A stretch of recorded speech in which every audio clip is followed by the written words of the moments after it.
Uncovering the Rhythm of English, a Comparative Look.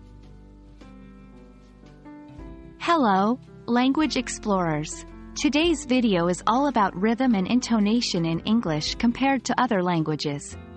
If you've ever felt like your English sounds a bit off, even though your vocabulary and grammar are solid, the issue could lie in your rhythm and intonation. In this video, we'll delve deep into the rhythmic structure of English and contrast it with some common patterns found in other languages. Before we go any further, let's clarify what we mean by rhythm and intonation. Rhythm in language refers to the patterns of stressed and unstressed syllables, while intonation refers to the pitch contour of a sentence, the rise and fall of your voice when you speak. English is considered a stress-timed language. That means some syllables are longer, stressed, and some are shorter, unstressed. This creates a kind of rhythm as if you were playing a drum. On the other hand, intonation can communicate a speaker's emotions, their question or statement intent, and it can also break down longer sentences into smaller, more manageable chunks.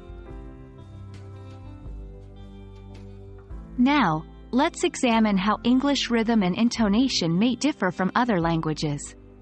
As we mentioned, English is a stress-timed language, but not all languages share this characteristic.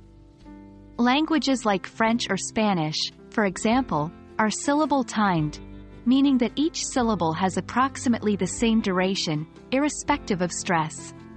This creates a more even, machine gun-like rhythm, quite unlike English. Intonation also varies widely among languages.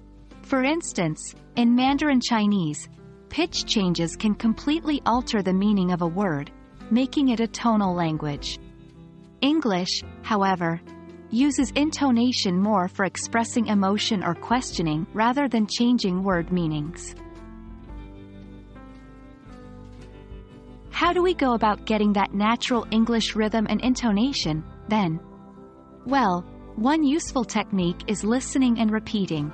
Listen to English speakers and try to mimic not just their words, but the rhythm and intonation of their speech. Another useful tool is using English language music or poetry.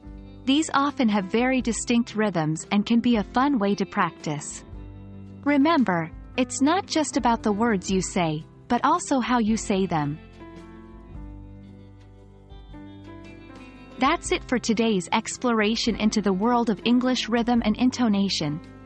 Remember, understanding and mimicking the unique music of English can vastly improve your fluency and naturalness in the language. Keep practicing and stay curious. And as always, happy language learning.